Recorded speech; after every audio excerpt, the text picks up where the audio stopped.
Well, welcome everybody to our webinar for this particular evening. Leonie and I have been getting ourselves ready to present what we would consider an informative and enlightening session to you. So I'm just going to share my screen here and then also go into a presenter mode so we get a bit better image of what we can see. So thank you for joining us for developing future-ready skills through inquiry learning. It's great that Leonie and I can put our heads together and share our particular insights with you.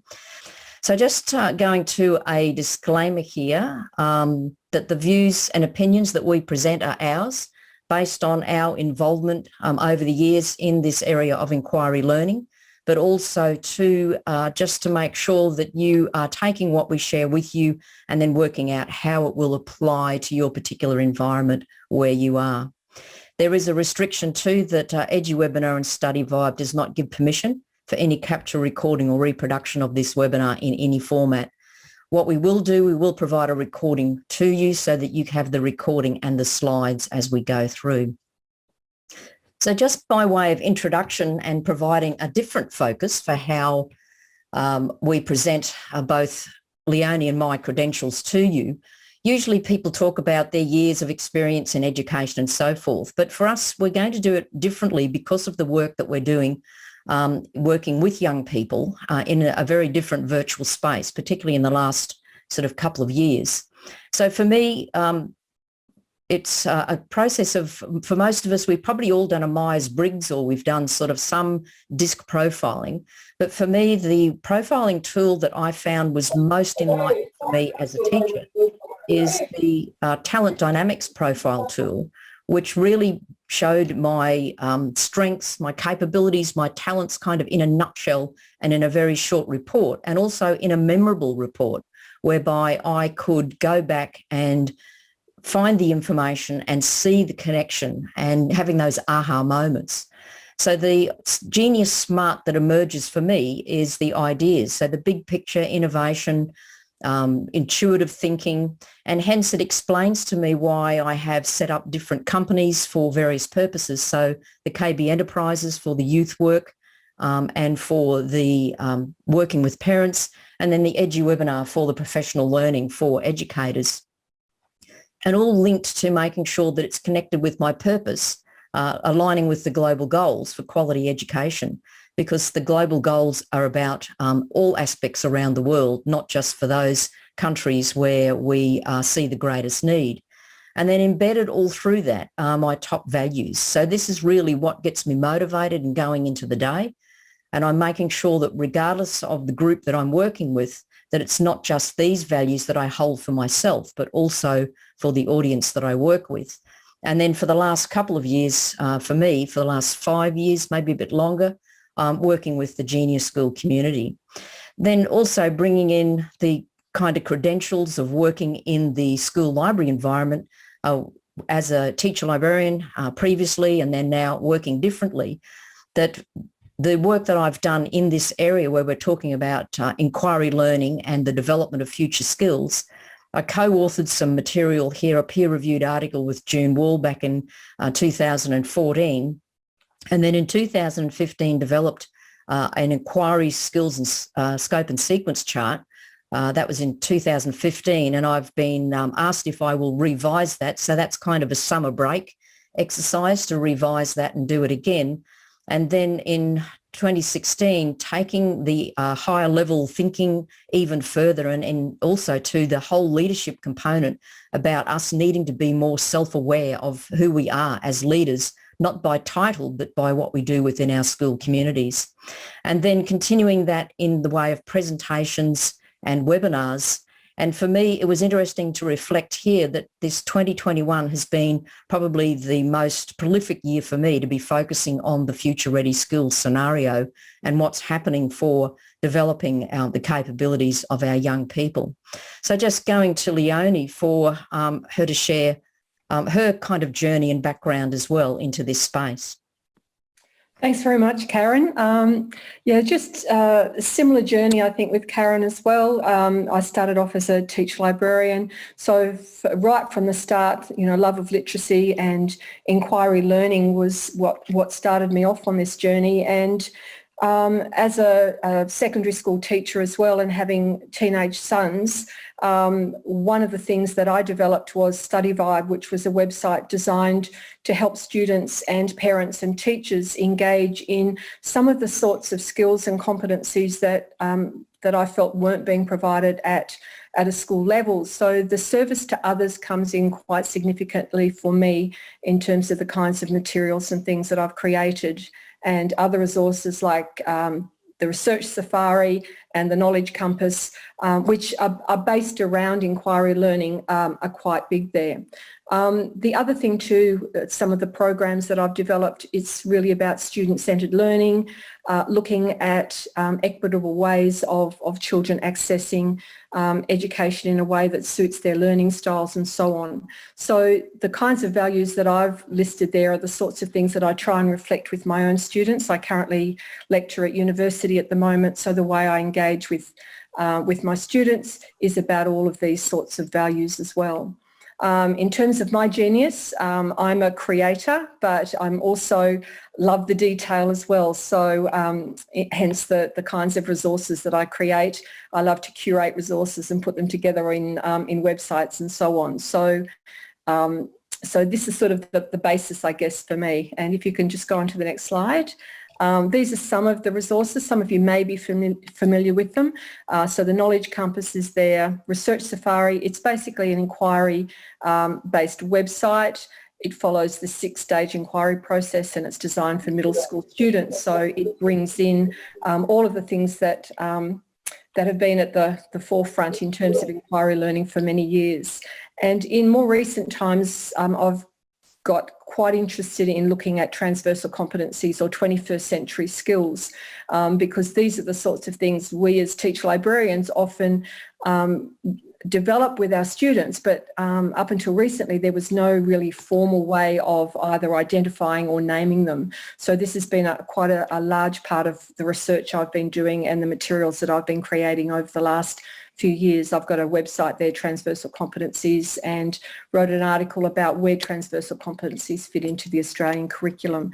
So this is very much the sort of space that I've been working in recently. Thanks, Karen. These are some of the articles that I've developed, so in Access and also Spark Notes as well. So around, as I said, the transversal competencies, and also looking at the United Nations Sustainable Development Goals. Quite a lot of the work I'm doing at university in the Science Inquiry Unit that I'm doing is based around using the UN Sustainable Development Goals as a context in which to develop these skills. Thanks, Karen. Okay, thank you. So I'll just make sure that you're aware that we will get the slides to you so that you'll be able to go back and get access to a lot of those references. But for us, what inspired us to kind of really ramp up our efforts in that area of inquiry learning was the white paper produced by the World Economic Forum about the defining new models for education for the fourth industrial revolution. Now, this document was written pre the pandemic, but it's interesting to see the acceleration of interest and development in this area where it comes to future schooling environments. So we see on the left-hand side there is the type of skills and the grouping of the skills that are being identified by the World Economic Forum for that Education for framework. And some of those you would be familiar with, but it's just the way that they word them and how they group them together and how they also focus on some of the soft skill development in that process. And then on the right-hand side, it's about the type of learning environments that need to be set up to help young people to be developing for their future. And again, there would be kind of terminology and buzzwords that are there, but it's how we bring all of this together so that we create the different learning environments and spaces where young people will be able to develop their capabilities and their skills, but also to develop their independent learning, but then also the interdependent aspects as well as we negotiate a very diverse global environment and a highly connected environment as well. So for us, we identified some key components out of that report that we considered that were extremely relevant for what we were looking at for developing future-ready skills. So the big component for us is this learning how to learn, not what to learn. And to a certain extent, it may challenge some of the current educational systems and their focus. But it's important for us to be mindful that if we are actually giving our kids the opportunity to step up, it's doing that. And this is where this new work skills report is pretty important, because what it focuses on is the concept of skills that are needed for 2030. And we've got a link there to the report in the references at the end. And also, if you're not familiar, it's worth looking at the Foundation for Young Australians research series into this whole new work smarts and future skills. So the concept of smart learning, smart thinking and smart doing, and in particular that if we don't have the kids developing their skills, then they're not going to be able to survive in a robust way when it comes to the need for this 30% more time is learning on the job. Things are changing so rapidly with globalisation, automation, artificial intelligence, you name it, it's there. There are key drivers, and it means that we're all going to have to be learning smarter in our future. Then also the thinking, and we're all aware of a lot of the 21st century skills, or however you might want to word that, that's all going to be part of the process, and they're going to increase, and the demand for that is going to increase. And what's going to decrease is all the things that can be repeatable tasks that can be done by robotics and automation and artificial intelligence. So these are key aspects that are identified in this whole process. So the new work smarts, and then also to the need for that 21st century skills development for critical and creative thinking. And there's a document that this goes to, which is again a World Economic Forum document, which was published probably at the peak of the pandemic last year. And it really started to identify a mix of skills. And as you can see, they've grouped them into problem solving, self-management, working with people, technology use. And it's interesting that they've kind of expanded the terminology, and that gives evidence of the complexity of what we're facing with the skills that kids need to develop in our whole learning environment. And then if we go to the next key component that we identified is the need for authentic and real life learning experiences, not being in a standardized, staged environment, but allowing kids to have that opportunity to explore what's happening out there, to think global, act local. And so the United Nations Sustainable Development Goals has been a strong pathway, and it's also becoming more evident with young people as they become more strong in their advocacy for different causes and issues. And then the next level is then the development of the character qualities, that this is probably something that's emerged quite strongly, and we're seeing a lot of different frameworks. So the Castle framework is a group from overseas that develops and endorses programs that are all aligned for the social emotional intelligence for young people. And if you look at this, you can see some alignment with the general capabilities within the Australian curriculum, but also to other aspects as well. And so again, you'll be able to have a look at this site and see what they're referring to with self-management and the concept of social awareness, looking at how they interact with others and how they develop relationships. So these are the four key components that we considered were all part of helping to get our kids future ready in that process. So for us, the challenge is this particular quote by John Dewey, that if we teach our students today as we taught them yesterday, we rob them of those opportunities. We rob them of the opportunity to develop skills which will take them further. We rob them of the opportunity to look at how they apply their learning and their skills to real life situations and how they can add value and they can make a difference when they're given the opportunity and placed in the best learning environment. So for us, we did a bit of a prototype and tested some of these components out last year with a program which we call Teen Leadership Challenge. And in that space, we were looking at having kind of short, live, interactive virtual sessions with kids. And we did this with a global audience of students ranging from about 10 through to 18. And so they engaged in a daily activity of these short videos. And then we would set them an offline challenge to do. And we kind of did a bit of a James Bond component. And we said, your challenge, should you choose to accept it, is, and it was for them to identify 5 actionable steps that a household could take that would address a United Nations Sustainable Development Goal. And their task was to present a persuasive message in any medium of their choice to an adult audience. And that was based on a premise that some young people at the time last year were saying that their voice wasn't being heard and they were needing to pick up the pieces. And so we provided kids with the opportunity to step up and make a difference. And so we had this, getting them to also identify what their natural genius was. And so for Alex here, he was one of our students who really threw himself into the whole process and came up with his video that was to present those 5 simple steps around the affordable and clean energies.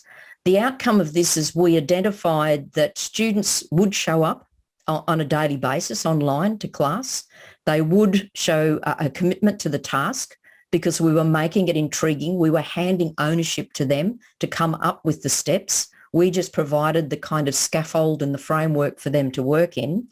And they engaged also in a private online forum that we had where they were sharing ideas, and some of them were collaborating on tasks as well. And also if something happened that they missed the recordings, they had access to that through the actual online learning portal that we had sitting behind this particular prototype. So then we thought we'd mix it up and say, well, what else can we do here? How can we gauge a different way to see if students would learn in a different style and a process? So earlier this year, we set up a Mad March challenge, and this was all around daily emails being sent out that had a challenge for them. And what they did, it was like a flipped classroom environment that we guided them to some short videos. They would look at those videos and then we would give them an online quiz to engage in for them to respond to. And so it was a multiple choice quiz. So there was no right and wrong answer. We weren't going down that pathway. They were choosing their own kind of pathway they would take in regard to the quiz. And so these were the things that we were looking at, was discovering their genius, but also taking them through the whole process of learning and earning and engaging, identifying their natural leadership style. All of these opportunities were provided to them. So at the end of this, we began to realise that kids would engage in some self-paced directed learning, that as long as they were short and engaging, they were willing to take a challenge up because it was a sense of their own self-discovery in a blended learning environment, that there were quizzes they can engage in. So it was a little bit kind of challenging and game-based. And they were committed to showing up and being engaging in the learning activities. And also, again, being involved in the discussion forum space and responding to things that were happening there and hanging out with like-minded kids in that environment. So then we took it to the next level, and this is where in the abstract I shared with you was that Leonie and I have now developed this microschool, and I've put our penultimate response because it's not our last. It is gone through a couple of iterations in response to the feedback that we get from parents, but also from the kids themselves. And so when we first started, we just had a senior class of 14 to 18-year-olds. And then from the feedback, we had some parents saying, look, my child would really benefit from this. Can you do a younger class? So we did that. And then I'll just get Leonie to give a comment about why we added the graduate class. Thanks, Karen. As I mentioned before, I work in university with pre-service teachers, and one of the units we do is a science inquiry unit, and it's based around that notion of all the things that we've just talked about, finding an environmental problem and undertaking research, doing an inquiry to come up with potential solutions. And It's a very challenging unit. A lot of the feedback we get from students is that they've never done anything like this before, and it's extremely challenging for them. But ultimately at the end, when we see their final presentations, it's amazing the process that they've gone through, their understandings, the confidence that they've gained. They've had to learn persistence, most definitely, and stickability to come up with something at the end. And we found that the 18 to 24-year-olds, it's necessary and also very, very beneficial for that age range as well, because a lot of these students are choosing topics that they are emotionally invested in. It's something in their own communities. And when they have ownership of that and that emotional investment, it's very, very powerful learning. So we're finding even at that age group, students are very, very engaged. I'm actually marking assignments and video presentations at the moment, and I get very excited and blown away at the quality of what they're producing. So that's why we considered extending it to that age group as well. Thanks, Karen. Thank you. And so what we also, just jump into that. What we also do as well is we have shifted the paradigm. So we're not focusing on a traditional research approach. We're actually looking at it being an impact-focused exercise. So them understanding that they can add value and they can contribute to what is happening in the world.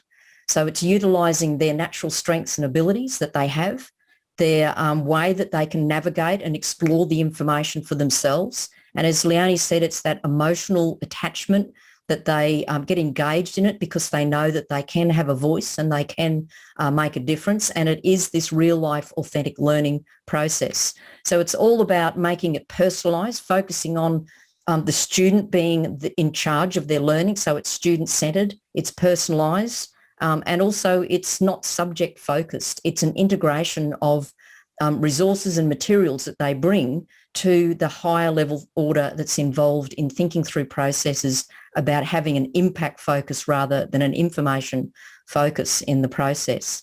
So we get inspired by young people like this who have taken something that they've developed at school and to another level where it's become a global change-making leadership role that they have.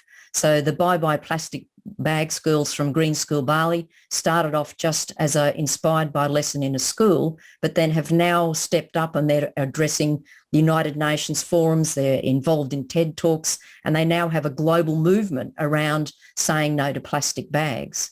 And then, of course, there's Buoyant Slap, who took his project and decided to devote it to a deeper investigation of the ocean plastic. And so he now is a CEO of his own ocean cleanup, which is all about utilising technology at an advanced level to be able to take that microplastic and remove it and using the technology to do that.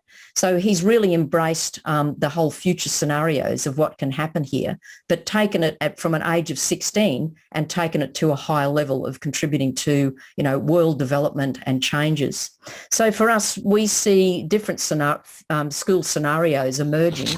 For us, we're probably sitting in the number 2 here, where we're utilising the technology as a key driver for the delivery of the micro school, and we're working with a global group, Genius School, in the delivery of that program. But there's all different opportunities for the way that we can see that going a little bit further is looking at how it could be, say, extracurricular. So it's extended activities within schools. It could be a learning hub within a school, or it could be just purely self-paced that people can see that there's opportunities. What seems to be emerging with some of the outcomes of remote learning is that some students need that extension rather than being in a traditional class. So I guess the challenge for us all is how do we make education the most powerful weapon for our kids? Because this is where they will change the world by knowing how to learn, by getting their future ready skills developed, by engaging in real life activities, and then also developing that whole resilience and grit and sticking with it and being determined to undertake tasks that are available for them. So what we thought we'd do is cover off on some of the 4 aspects that we see that you can take forward for yourselves in your school as well.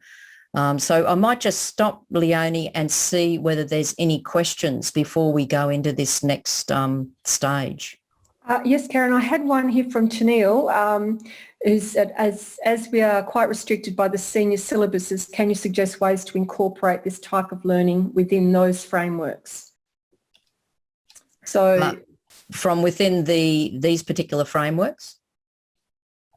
I would imagine it's the curriculum that students are having to cover. Is that correct?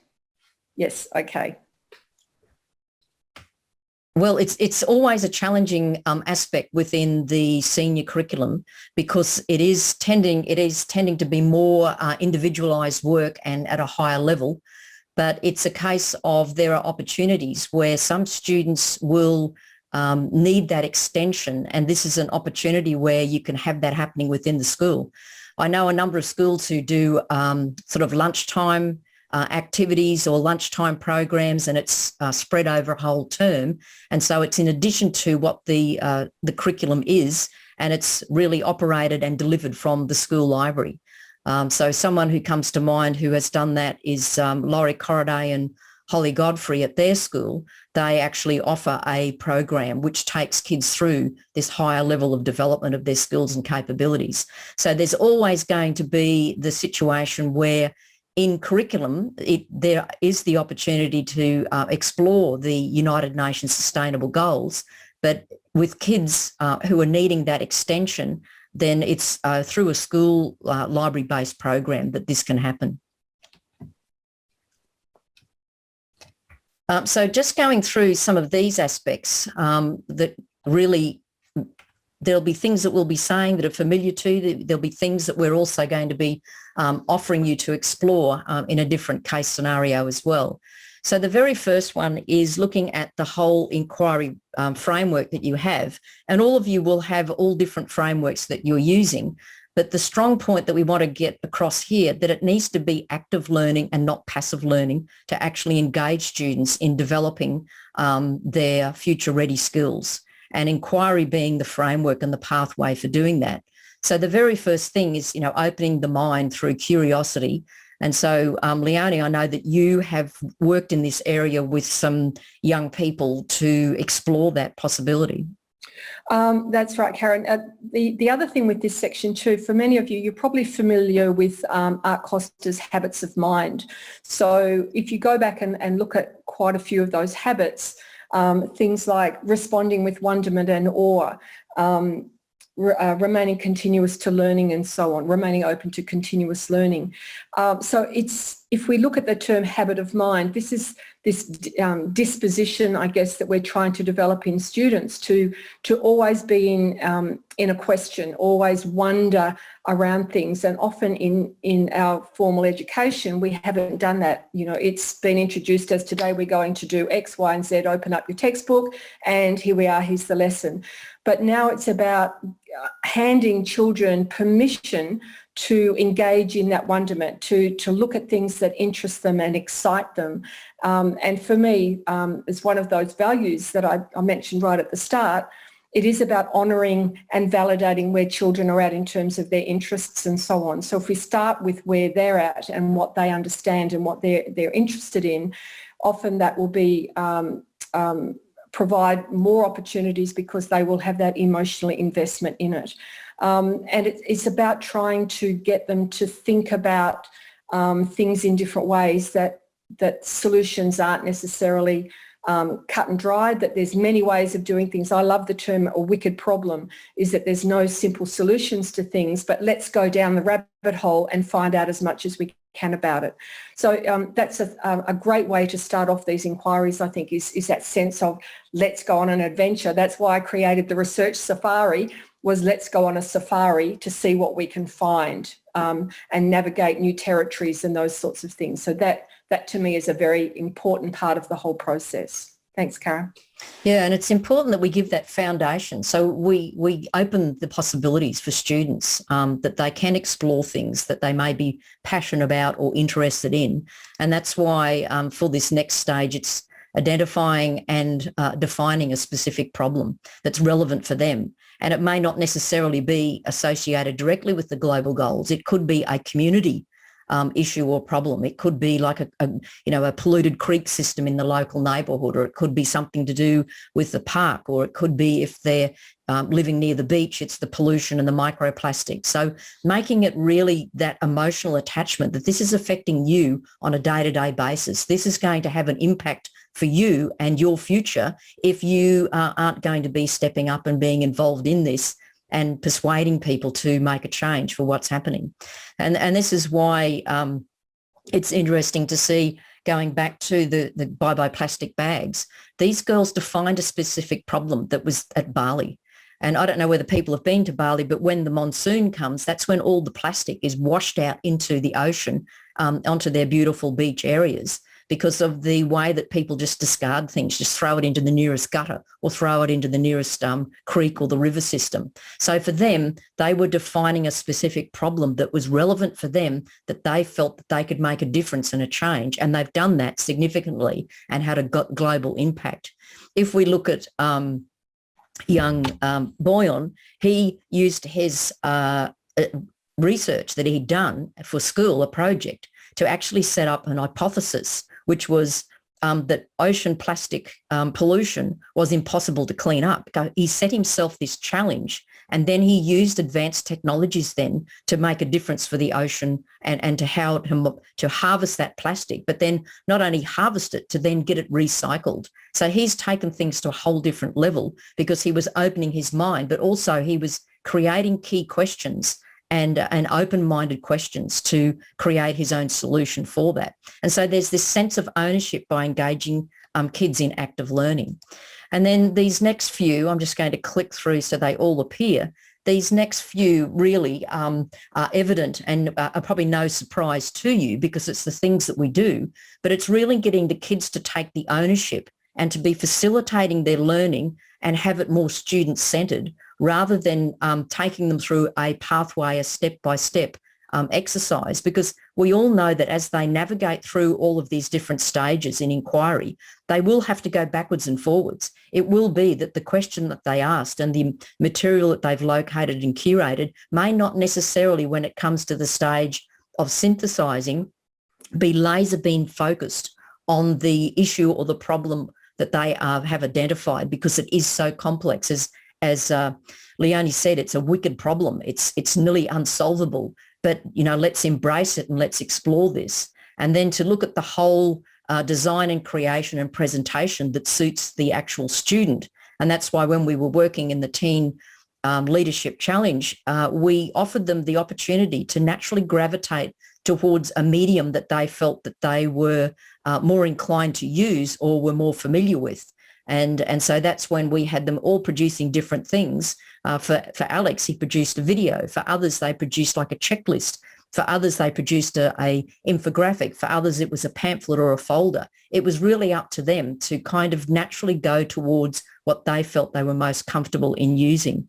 So the inquiry framework, it is for the one that we're using, it's the guided inquiry. And the reason for that is for us to kind of prove to the Genius School that this was a framework that we could have in place. We wanted it to be kind of research-based evidence that it has gone through a pretty strong research focus, but also there's that built-in of the affective domain. So that's that social emotional part as well. So for your school, you may be using other frameworks, and there's no problem with that. It's really a case of making sure that it's allowing students to explore active learning in that process.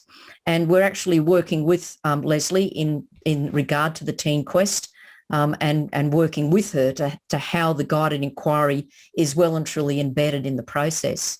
The other thing that you can explore is the concept of design thinking. And that fits very nicely into the whole complex problem solving process, where you can be looking at making sure that you're focusing on designing the right thing, but designing at the right time. And so this is all geared up to how we've embedded that into the whole Teen Quest program as well. And for students to be involved in that divergent thinking, that emergent thinking, that convergent thinking, and then continuing to explore, test, develop, get feedback. So it's all built into the whole program process. And I'll just get Leonie to make a comment on this part, because it's the whole affective domain that is embedded in design thinking as well.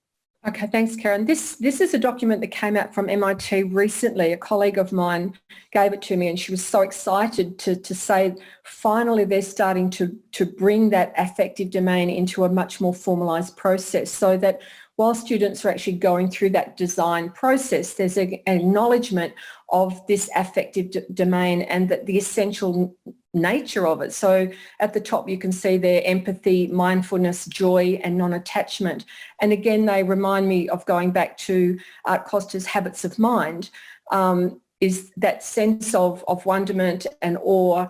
And again, it's starting with the individual. And if someone is passionate about something, you know, they want to find a solution, just like your Buoyant Slaps and so on. I just want to add an extra example, Karen, of a school that I was at. Students, they did a program similar to this in a 2-week block, and students had to identify something that was an issue. And this young girl, who was 13, decided that mental health was really important. She was noticing and doing research around mental health in young teenage girls and in their sense of self-worth and so on.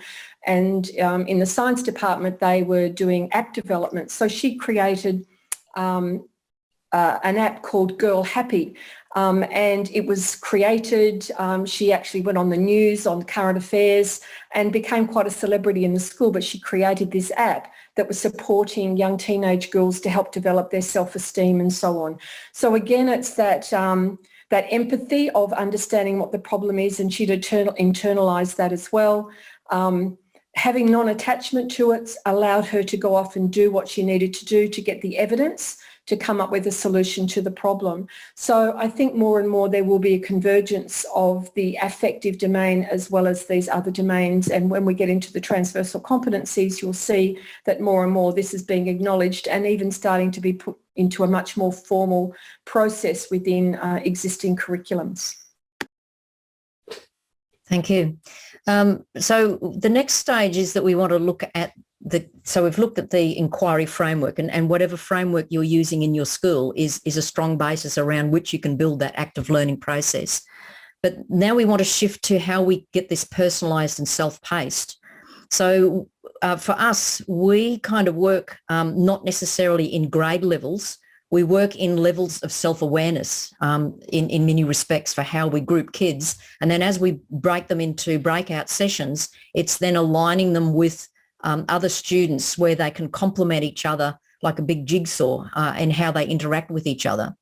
But the important thing is we try and maintain all the way through the very foundations of play-based curriculum. So hence the term challenge, quest, kind of adventure, discovery, all of that is all built in, because at this very early stage, as we all know, this is where kids really develop that sense of who they are and how they relate to other people in kind of the context of those around them. So it's learning that sense of self-control and managing their emotions within a social context. And of course, we all know that at this age, the constant question they're asking is why. And so allowing them to explore that, to develop that whole experiential process. And then going through to the 8 to 14 years where we start to see some sense of their cognitive development and abilities. And so moving it to something that is project-based when they're working through the curriculum, because it's this level that they're starting to develop their self-awareness and their cognitive ability, and also they're understanding what their unique talents and capabilities and skills are as they go through this. So it's the what here that they're focusing on as their main key question that they're asking in the context of their learning. And then the 15 to 21 is going through then the purpose space. So this is all about them taking it to another level of expressing what they know through taking responsibility, but also to be more individualised in their identification and start to be mastering the skills that they're learning and applying that to various learning environments that are more purpose-based, impact-based, focused in many regards. And so this is where they're also working out at this age, they're asking the question of who, because they're working out who their tribe is. Who is it that they want to hang out with? Who is it that they want to work with? Who do they want to associate with? And so if we can get our kids together on collaborative projects that align them with each other, but also bring in the different skills that each child can add to a process of looking at purpose-based curriculum. And so for us, we have a tool that we use that's all based around the Japanese culture of Ikigai. And this is what we use to help them to explore, what they're good at, what they're passionate about, what the world needs. And so if we look at the term Ikigai, so Iki means life and Guy means worth. So for them, we're getting them to start to think at an age. So we take kids in from that 10-year-old through where we know that they have started to identify their levels of self-expression and are moving through into self-mastery. So we just want you to play along a little bit here for the next few moments and to explore the Icky Guy Map for yourself. So we've got some questions for you, and if you want to just sort of write them down, and also too, we'll get these slides to you. You might want to kind of explore this with some of your students as well. So for you, what have you never got bored doing? What do you do that kind of gets you into a zone where you kind of forget to eat or drink? You've just suddenly you find yourself at 2:00 in the afternoon and you've missed lunch. So this is what we want you to identify. And if you want to, you could key something in chat if you're brave enough to do that. But what is it that you never get bored doing? Because this is what we get kids to identify about what they really love. And then we can start to do it. Yes, I see reading is popping up there. So it's a bit of a chuckle with the community we're in. But what is it you never get bored doing? So the gardening, the cooking, all of that. So we get kids to think about that and to identify what they're passionate about and, what do they really want to engage in. And for them, it comes in with, sport or all sorts of things. Well, that's all part and parcel. And then we can dive deep into that. Then the next part is about, going backwards here. Let's see if I can get going forwards. Here we go. What are you good at? So the question we ask here is, what do people look to you for help with? What skills are you spending time practicing? And probably more importantly is, what do people come to you to find assistance? What problems do you solve? What do you help them with to help them to be better at something? So if you want to jot some things out, finding things for others, meeting needs. And so then the next one that we get kids to focus on is, what does the world need?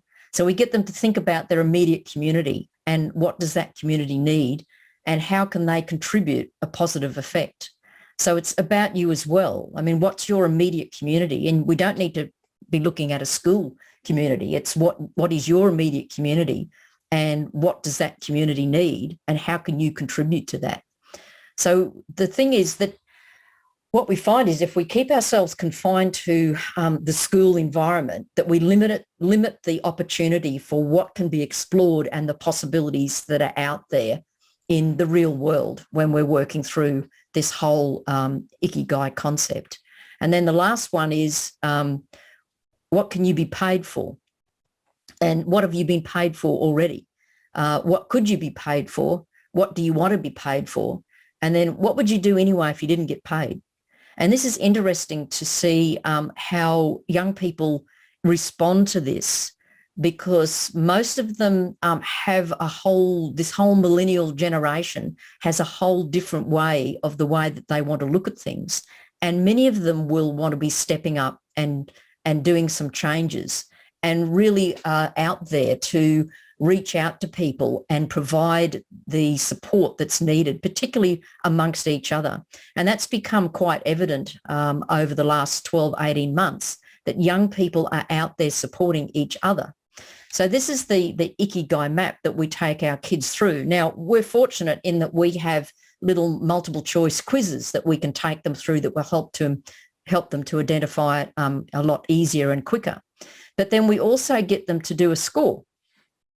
So we say to them things like, in the last week, what have you been doing that you really love, and how much have you been doing it on a regular basis and consistently, and give yourself a score out of 10. And then we say to them, okay, with the things that you've done, like you've helped somebody do something and do something better in the last week, how often have you done that? And how have you helped somebody by using what you're naturally good at, and give yourself a score out of 10. And we do the same thing as well. If your local community is needing something, what have you done in the last week to help that local community meet its need? And then again, what you're paid for. So we get them thinking about the whole concept of earning and learning, and they can start doing that at a young age. In fact, just finished working with a group of kids in the Young Entrepreneur Academy, and we take them through the whole process of this and get them to the point where they actually launch a digital business after 4 weeks. So it's getting them to think outside of the box when they're looking at what is their life worth, what is their life purpose, what can they do to make a difference to the world. So that's using just the Icky Guy, but you could use this in exploring that with your own kids. And there are all different quizzes out there that help kids to identify what they're good at, what they love doing, and what the world needs as well. So that's really getting kids to start looking at the whole personalised, and then the self-paced is all around, well, what do you want to explore? What do you want to do that will help you to improve in some of these areas as you go through the whole process of your exploring and discovering and your learning? And then we get to the problem and purpose-based. And of course, the global goals have really stepped up in this domain. And I think, Leonie, you've found that there's a shift in the whole focus now from where the global goals actually started. Yes, I started working with them when they were the millennial goals, back when there were 8 of them. And again, most of the idea was that all of these problems were in third world countries. So I used to do research with my students, and we would look at what was happening in, X country in terms of, water and sanitation and infant mortality and those sorts of things. But with the Sustainable Development Goals, more and more resources and more focus is on your immediate environment. So even in a first world country like Australia, every single one of those goals can be addressed by students even at the school level. So for example, if we were looking at gender equality, even looking at the gender roles in families and in classrooms and so on is a really interesting approach. Looking at life on land is looking at their gardens, creating gardens within their school and so on.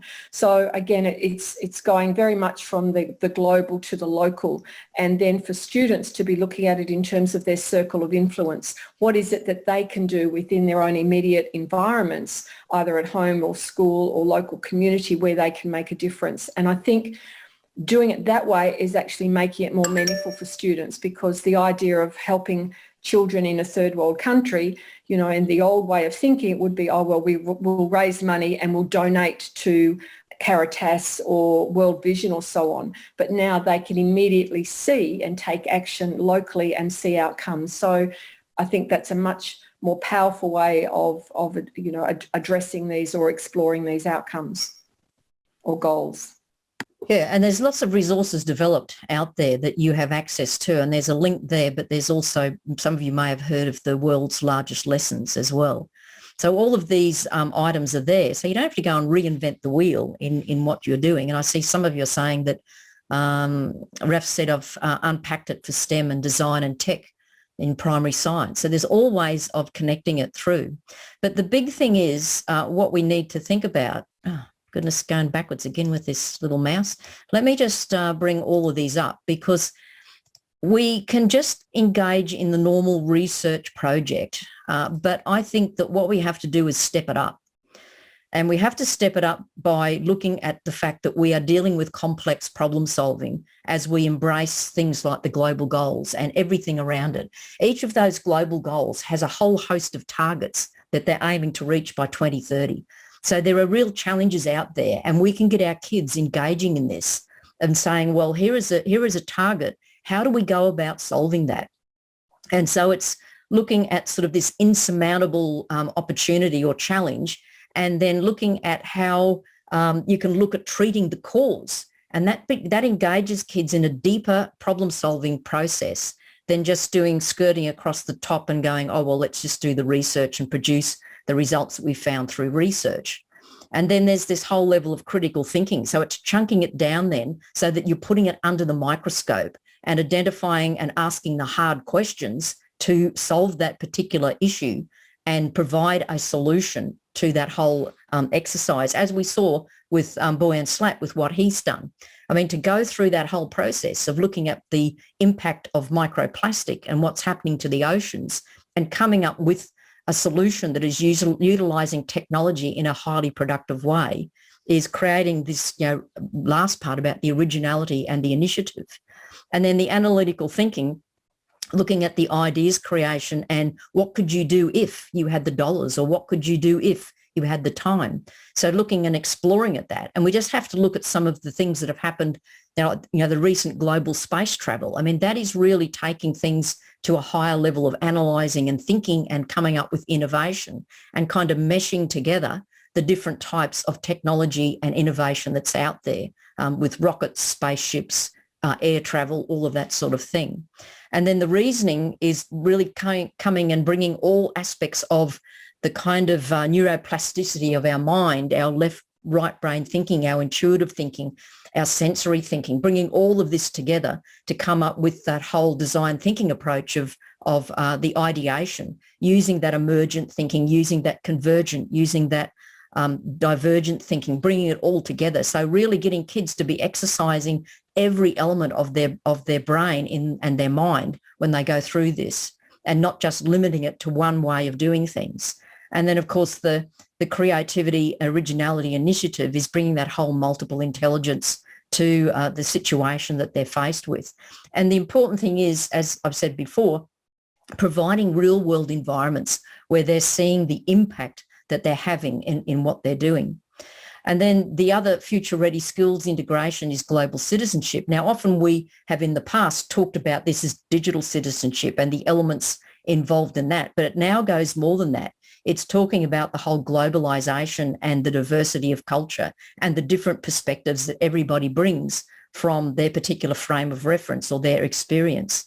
And then we look at the impact of all of the economic drivers and the technology and how that changes the whole way that we interact and connect in the world, and how we can be working together in that interdependent movement towards sustainability, that the technology now has really given us more opportunity to collaborate and not just be confined by the four walls of our classroom, but to connect kids not only with other kids, but connect kids with scientists and other people around the world who can have an influence on the way that we integrate the skills.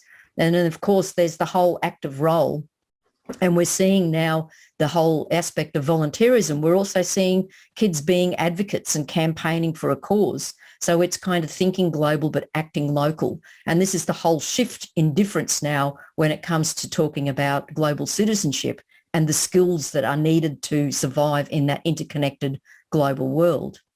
And then we think about, too, the whole technology design and programming. And this is where we've kind of linked into the ISTE standards for students, because these also cover other aspects of future-ready skills, but then also cover off on the things of, kids being empowered learners because they're able to use technology and leverage the technology in constructive ways, that they're looking at their digital skill and digital literacy development and exercising their digital responsibility, but also looking at the opportunities for learning and also living and how they work with the technology that can be productive for them.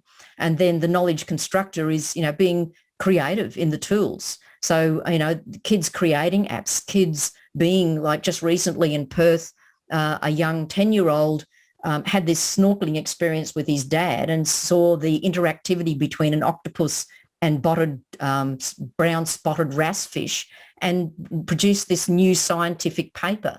So, it's really getting kids to look at how they can kind of learn in this whole environment and also exercise their technology and design and development skills in that space. And then, of course, the last thing before we kind of go to looking at curriculum connections here for the Australian curriculum, it's this whole interpersonal development that we can see through the general capabilities. So if we look at the Castle stuff, we see the general capabilities emerging here. And I know, Leonie, you've had a lot of work in this area as well. Yes, as we'll go on and have a look at the framework, but over the last few years I've done quite a bit of work in this area and was very excited when all of this affective domain came in.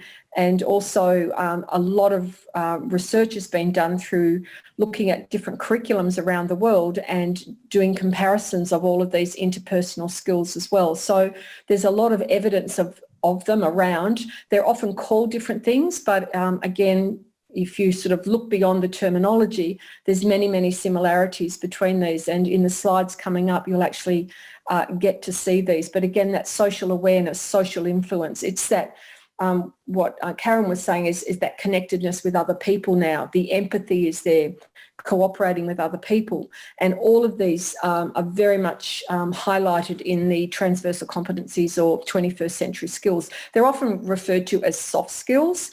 But they're not very soft at all, but becoming more and more important, and they're being addressed a lot more strategically now as well, which I find very exciting.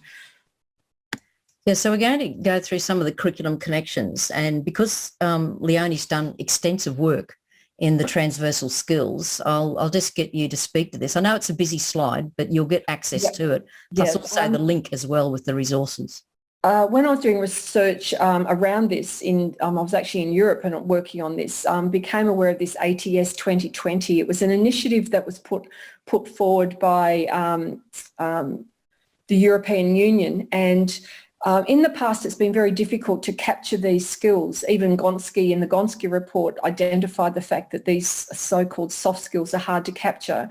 And even with the PISA, I think PISA collaborative problem solving was their first attempt to try and assess or quantify what these skills might look like. So this ATS 2020 initiative was over 17 different countries, and they put millions of dollars into it, trying to come up with ways of identifying what these transversal competencies might look like in terms of behavioural things in a classroom and how they might be assessed. So this is the framework they used with those 4 quadrants you can see there. So information literacy, collaboration and communication, creativity and innovation, and autonomous learning. So I was really curious to see how this mapped to things like the inquiry process and also the Australian curriculum as well. And I have written a couple of papers on this that you'll have access to, that when you actually look at the skills that are in there, you'll probably see very similar things that might be evidenced in your own curriculums. It's just that the terminology is not the same. And I think Karen and I both over the years, and I've just seen in the chat there as well, the attempts to try and put these frameworks together and map them, because all of them are saying similar things, but they're being said in slightly different ways. But Karen and I have both had the experience of trying to, put all these things together to see where the trends are. And this is very much one of those things that I'm sure if you looked at all of those things there, you would recognise some of those skills. But it's a really interesting website, ATS 2020, with amazing resources and so on. So if you're curious to see how schools have tried to quantify and basically put into different behaviours some of these transversal competencies, this is a really good place to start. So we're just going to go through this in a very brief way, because we've covered off on some of these, but this is where we have made the Ikigai component connected to the general capability of the personal and social, because it's this self-awareness, self-management, social awareness.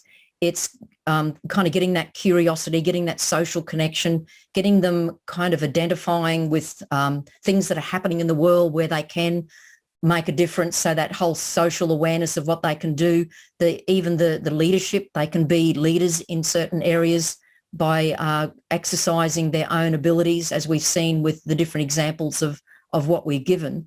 But this is the area where we try and connect the Ikigai with the personal and social capabilities for the general capabilities within the Australian curriculum.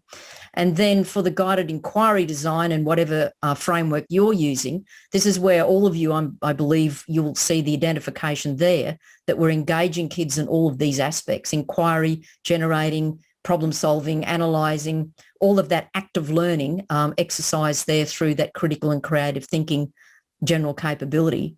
So it's making the attachments to that. And that's where I explored with that scope and sequence as a basis and the foundation for really developing the critical and creative thinking for that scope and sequence, as well as other general capability identifiers. And so then with the ICT, we're linking in the ISTE for that, helping kids to understand that they can use technology in all different ways. So that is app creation or YouTube channels or blogs or podcasts. All of these sorts of things is how they can leverage the technology to get the message out there, that they want to present that persuasive message to people of how people need to take actionable steps to make changes for a better world. And then for the ethical standards, or the ethical understanding rather, is linking with the global goals. Because as I said, there's a whole heap of targets there that are identified, and every child can then have some idea of how they can make decisions and how they can take actions to be that global citizen and endeavour to explore the whole sustainability aspect as well. So what we're identifying is that education has been through different phases. The Industrial Revolution is where they learnt how to use their hands to engage in agriculture and industry and manufacturing. And that was the 18th, 19th century. But then we moved into the Information Revolution and knowledge economy. So that's 2021st. And to a certain extent, education is very strongly focused about that. But I believe that what we're needing to do now is to step up into a whole experiential age where we are engaging kids in the Humanity 5, the Society 5. And in fact, Japan is exploring this with the way that they're developing their economy. You can do research on Society 5 Japan. And so this is kind of the 21st century. And this is what we're endeavouring to do with the Teen Quest, is taking it to that level where students are the agents of their learning. Students are actually identifying the impact. The student voice is being heard because they're the ones developing the message and utilising their natural skills and capabilities and their own passions and ideas of what they want to explore to do that.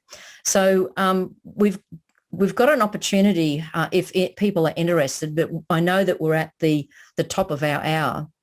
So if you want to explore things with us and work with us, then we're going to spend another 5 minutes doing that. But if you have to leave, that's okay. I know that we've got our hour. But if you're also wanting to have a conversation and chat with us about the possibilities of what you've explored here, I'm just going to put a you can book a call with us to kind of explore things, and I'll just put the link into the chat. But if you're interested in how you can be involved in what we're doing and working with us, then if you want to stay on, that's fine. If not, then we hope that what you've picked up from this will give you some ideas of how you can take it forward and apply it in your school environment. So I'm just going to give a few minutes. Any questions before I share with you how people can be involved in what we're doing? So anything there, Leonie, that in questions? Nothing that's come up recently. I hope I haven't missed any. No, there's nothing there at the moment, I don't think. All good. Yeah, I think there's something there about a continuum for disciplined learning. I mean, that's really developing that scope and sequence and looking at it more from different levels rather than looking at it at specific grades, looking at it more from the different mix of kids across the different ages that they identify within the Australian curriculum.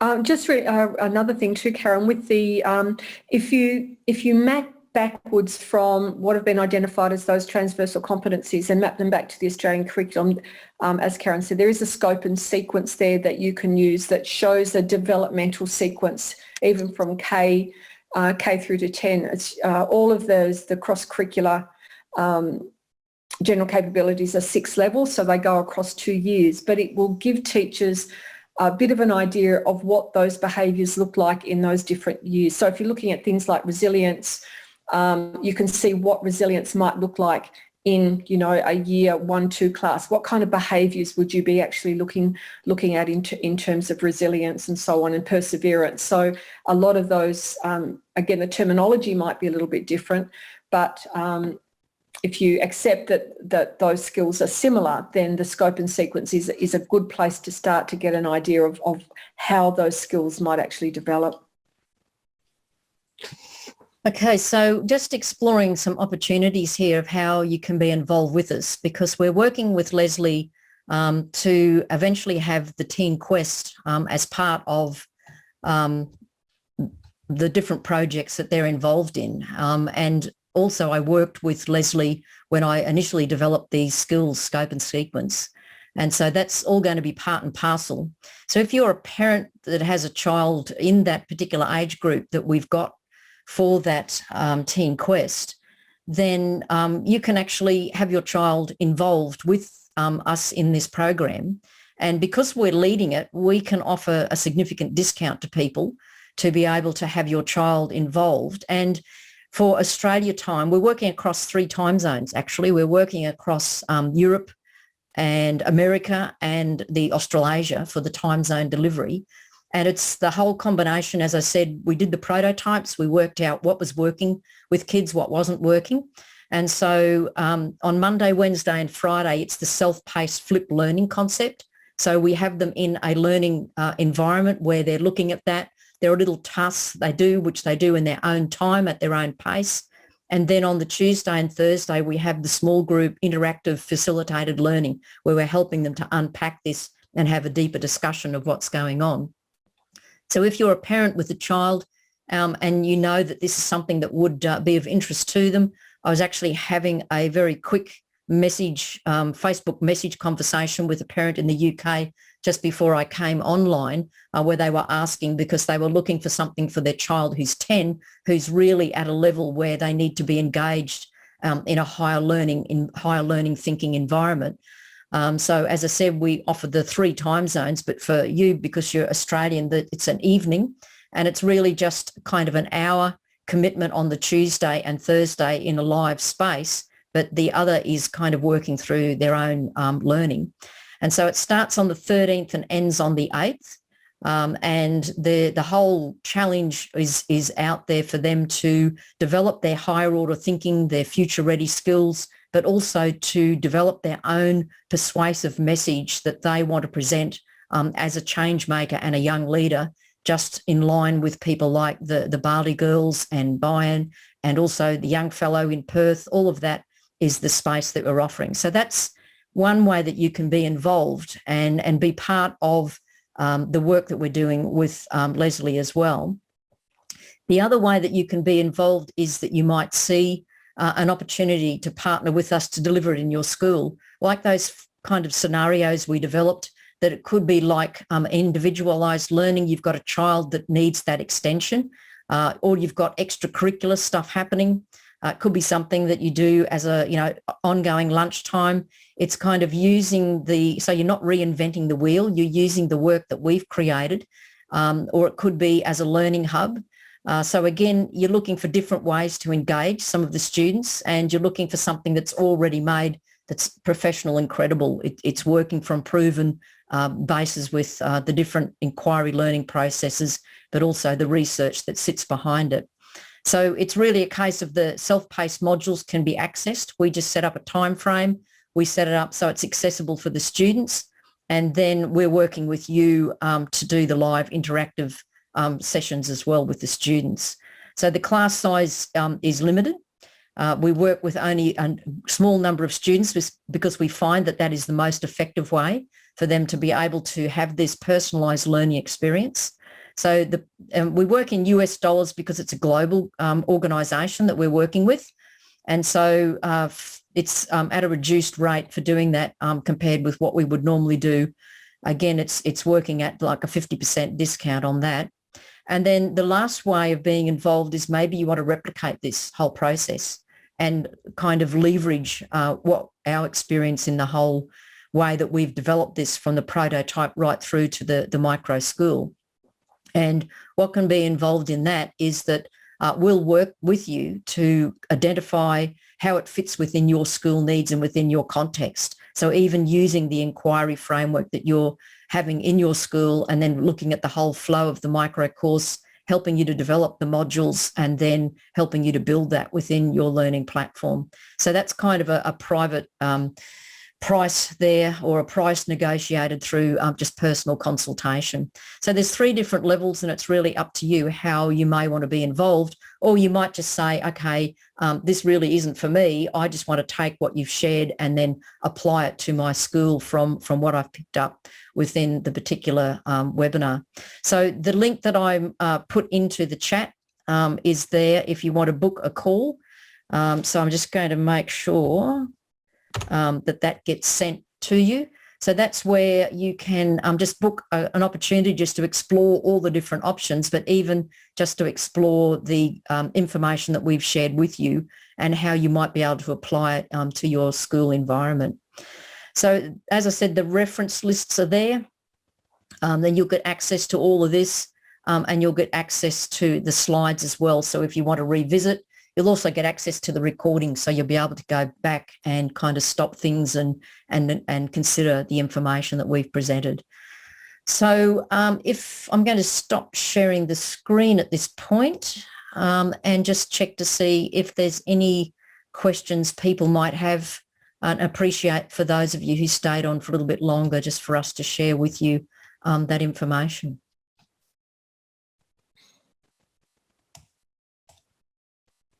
A lot of thought provocation, I think, and people are going to go away and process what we've come up with, I think, Karen. Yeah, definitely. And everybody kind of learns and takes information in different ways.